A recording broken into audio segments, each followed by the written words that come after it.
again, the person in my fruit basket. Here I am again. I'm going to show you how I'm doing my Valentines this year. So, and by my Valentines, I mean my kids, but I do them every year because I'm the one that derives joy from the whole experience. They get to give them out. I love making them.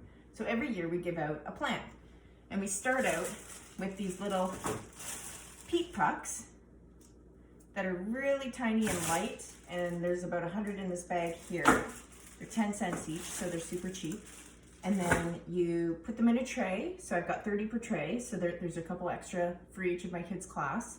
And then you add water until they puff up into these little pucks.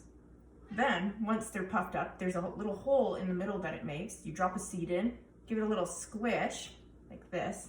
Squish, squish. And it's ready to go. Then all you have to do is mark it. I use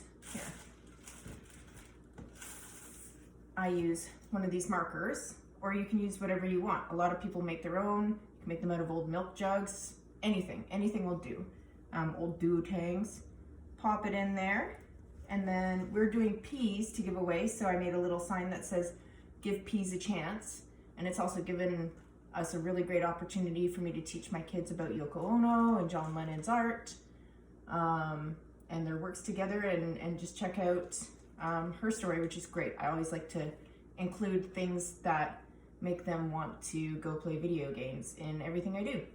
So I just popped that in, and I wrapped this pipe cleaner around the end of this handle so that it would coil, and that'll give the pea something to hold on to as it grows. So let's pop this through.